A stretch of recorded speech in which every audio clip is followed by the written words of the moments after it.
یہ ہے موجودہ ترکی. اس کے ویسٹ یعنی مغرب میں موجود ہے یورپ اور اس کے ایسٹ یعنی مشرق میں موجود ہے ایشیا. یہ آج ترکوں کی سرزمین ہے، لیکن یہ جگہ ہمیشہ سے ترکوں کی نہیں تھی. یہ سرزمین ترکوں کے پاس کیسے آئی اور یہاں رہنے والا عثمان غازی کون تھا؟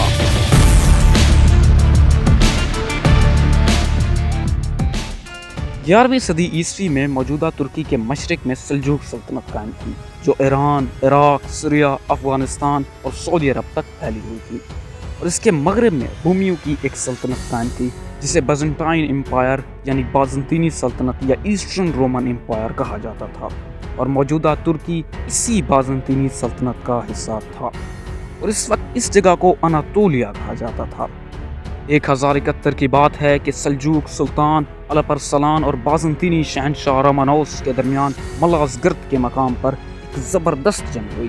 بازنطینیوں کو شکست ہوئی اور سلجوق فتح یاب ہوئے، جس کے نتیجے میں یہ علاقہ یعنی اناطولیہ، اس کا ایک بڑا حصہ ترکوں کے قبضے میں آ گیا.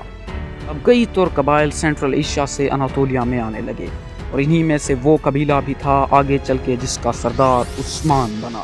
عثمان ایک بہادر اور دلیر جنگجو تھا. وہ اپنے سپاہیوں میں گھل مل کر رہتا تھا، جس کی وجہ سے وہ اپنے سپاہیوں میں ہر دل عزیز بن چکا تھا. عثمان بازنطینیوں پر چھوٹے بڑے حملے کرتا رہتا تھا. اب وہ وقت آیا جب چنگیز خان کے جانشینوں نے سلجوقوں پر حملہ کر دیا اور اسے تہس نہس کر کے رکھ دیا، یہاں تک کہ وہ اناطولیہ تک پہنچ گئے. سلجوق کا ایک بڑا حصہ منگولوں کے قبضے میں آ گیا. اب سلجوقوں کے پاس ایک چھوٹا سا علاقہ بچ چکا تھا جسے سلاجقہ روم کہا جاتا تھا. عثمان اسی سلاجقہ روم اور بازنطینی سلطنت کے درمیان مضبوط سے مضبوط تر ہو رہا تھا. عثمان کی فوج میں مسلسل اضافہ ہو رہا تھا. اس نے آس پاس کے ترک قبائل کو بھی اپنے ساتھ ملا لیا تھا. اب عثمان بازنطینی سلطنت پر ایک بڑا حملہ کرنا چاہتا تھا، لیکن یہاں پر اس کی رکاوٹ تھی ایک دریا.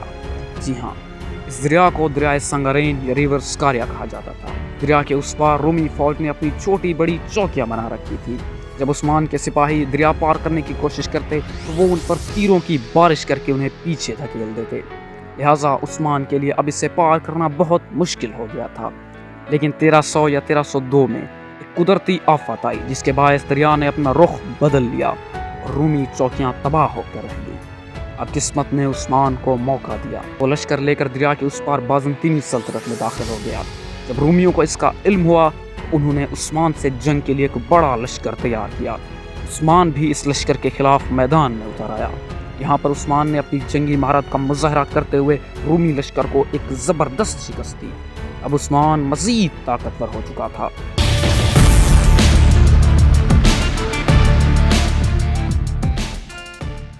اس نے رومیوں کے چھوٹے بڑے قلعوں پر حملے کرنا شروع کر دیا تھا اور وہ انہیں مسلسل فتح کرتا جا رہا تھا. انہی میں سے ایک شہر تھا جسے ینی شہر یا ینی شہر کہا جاتا تھا. عثمان نے اسے اپنا دارالحکومت بنا لیا. کہا جاتا ہے کہ عثمان کا ایک مرشد تھا جس کا نام ادبالی تھا. روایت ہے کہ ایک مرتبہ عثمان نے خواب دیکھا. وہ دیکھتا ہے کہ ایک چاند ادبالی کے سینے سے نکلتا ہے اور عثمان کے سینے میں داخل ہو جاتا ہے، اور اس کے سینے سے ایک بڑا درخت نکلتا ہے جس کی شاخیں ہر طرف پھیلی ہوتی ہیں. عثمان نے یہ خواب ادبالی کو سنایا.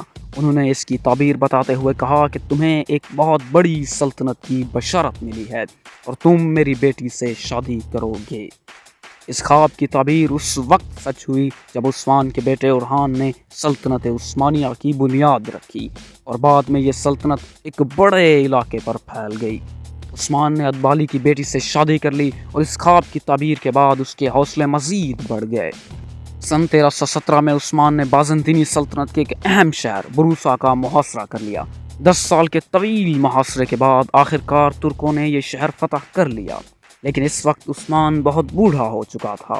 جب اس کا بیٹا اورحان اس کے پاس فتح کی خبر لایا تو وہ بہت خوش ہوا اور اس نے اورحان کو اپنا جانشین مقرر کر دیا. بروسا کی فتح کے کچھ عرصے بعد ہی عثمان جہان فانی سے رخصت ہو گیا. عثمان کو بروسا شہر میں دفن کیا گیا، جہاں اس کا مزار آج بھی موجود ہے.